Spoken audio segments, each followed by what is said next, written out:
it would be probably useful for me to kind of go through this thing, because I'm still trying to discover what happened. I feel still a little lost and bewildered, and I don't quite get it. And that's a common thing for me in my life, is that like some things, I mean, just politically, like I can't get how people don't see that politician's a liar. You know what I mean? I don't get it. And so for me, if I was going to write something, the concept of the title would be how I got into Scientology and why I got out. As a little kid, I'm talking about even before I could talk, I can remember being interested in people, really interested in people.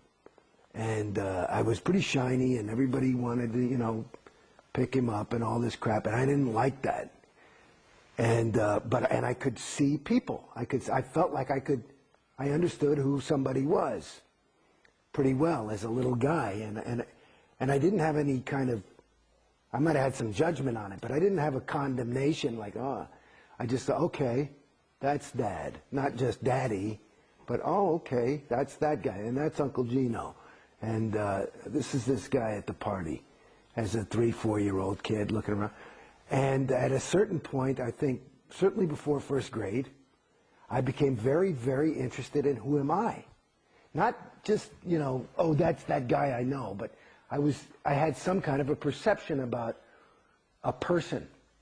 And so and as a little kid, I remember, because the way I could get how I perceived the people in front of me, whether it was accurate or not, I believed it was true, was kind of by looking into their eyes and saying who they are. And so I remember as a little kid looking in the mirror, and like really not looking at how do I look, looking and trying to say, who am I? And I would say, who are you? Who are you? You know, as a 5-6-year-old kid, I remember 8 years old, was pretty intense. And I never got it. And I just thought, well, I guess that's the life condition, that you know, it's too hard to self-perceive. So this was a question that was always, you know, and then I went up, and as I was growing up, and I played the fool and did normal stupid things and drugs and whatever. But it was always something that was in the back of my mind, and I was always on a spiritual journey one way or another, you know, either some new age shit, not a lot of organized religion. By the time I was 14 or something, I'd kind of lost interest in that, you know, but I would read a lot, and even to the point where as a 21-year-old kid, I mean, I remember I was into this spiritual teaching of this one guy who was originally teaching in French, and I learned French just so I could read it in the original French. You know, so it was important to me. But it was all based on who am I? And it kind of, I guess, that Greek know thyself type of philosophy. So somehow I got into Scientology, which was Bodhi Elfman was in my acting class.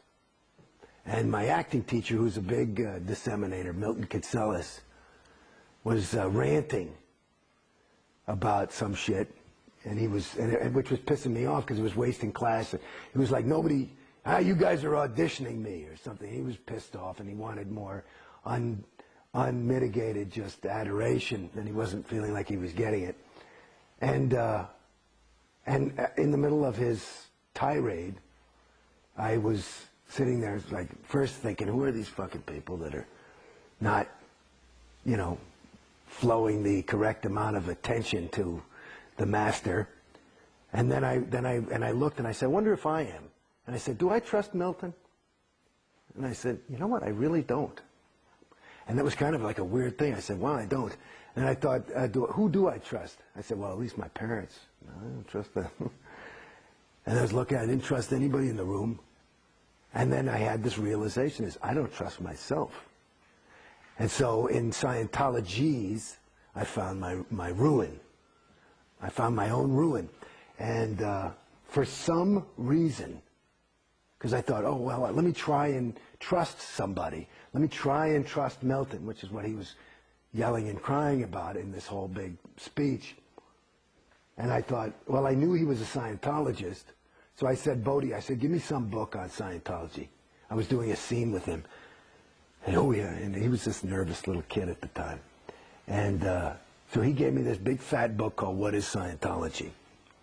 A lot of pictures. And so I took this book and I read it. I think I stayed up mostly of the night and I read the thing. I mean, you know, I don't know if I got it word for word. I didn't clear all my MUs for sure. But I got through the thing. And I thought, okay, if that's true, fuck, I'll go clear. I'll try that. That sounds fine. So I gave Brody the book back the next day. I said, take me to that big castle thing. I want to check this shit out. So he's very excited, you know. He brings me in, and everybody's all excited, and they've greased the path because, you know, I've been on TV and shit. And everybody's really nice. And I figured I want to do this Purif thing because I'd done drugs and I could feel them in my body. And I read the thing, what the Purif's supposed to do. I said, you know, I had felt at that point like I hadn't done drugs for 10, 15 years, and I thought that was one of the biggest mistakes I'd made in my life. And I thought if this can really take that effect away, because I felt that I had lost some of the shine that I'd had by, you know, I mean, I wasn't a drug addict, but I was a drug indulger. And so I go there basically planning on doing the Purif, but they've got to give this tour, and I must have gotten there at 10 in the morning, and I swear to God, I'm starting to go nuts. I've done tests. I'm on the cans with some lady. I'm like, fuck me, can I just buy this course and let's get going, you know? And then they do this, you know, thing, and they give me my personality test, and I was all on the top of the thing, and they're still telling me that I'm fucked up. And I'm like, look, and they want me to do this. Finally, they go through I mean, I must have been there 8 hours. I'm ready to pull my hair out. And they say, you should do some little course called Ups and Downs. I said, look, I'll do the course if I can I just do the Purif thing? Yes, yes, yes, and you have to do the TRs and objectives first. Or with it. What's that? That's this course that I said, fine, just let's go. So I buy the course. I say, you know, I've been here. It's like 8:30 at night. And I say, can I start? And I had to get a little oral surgery, so let me do something. I came here for some Scientology. All I got was all this, everybody's selling it to me. I never got to do any, right? Because I wanted to try the shit. And so now it's 8:30, and I say, okay, you know, they say, well, you can start your TRs course. You'll do the TRs, you do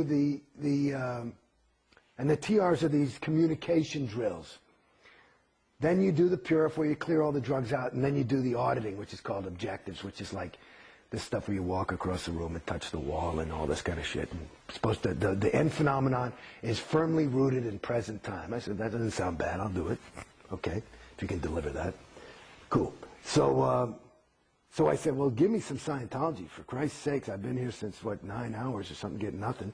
So they say, okay, you can start your TRs course. So I go in, and I do this thing called an M7, which is basically Bodhi and the supervisor are kind of helping me clear the words through. And the first thing I ever did in Scientology was read Keeping Scientology Working, which is a pretty heavy bulletin. Yeah, explain what that bulletin says. Well, it's that basically is that Scientology, it's a very interesting bulletin. At first, it's updated. So you're reading the updates. I think it was written in 1965, and it was updated in 70 and 75. And those updates are before you read the actual bulletin, and the updates are like L. Ron Hubbard just going bananas. This thing is true. It was true in 1965. It'll be true forever. If you just follow this, Scientology will never fail, and it will take over the universe and will save all mankind, and we're the only hope for the world. So just if you apply this one policy, everything will be fine. Now, in the bulk of the fucking policy is stuff of, you know, it's pretty heavy, you know, that if you're in Scientology an inch, you're in an ounce. I mean, you're in for the rest of your, you know, this is the billion-year contract shit. This is the heavy Scientology. We are the only hope for mankind, and whether you get it or not, it's the truth, and we're not here to placate you. We're here to try and save the planet, and they're the only hope for mankind, and so this is no game. So that was the first thing I got. I said, okay, you know, we'll see. I couldn't say, you know, I believe that, but it was an interesting, bold claim that made me say, okay, all the more, is this shit really that good? Let's go.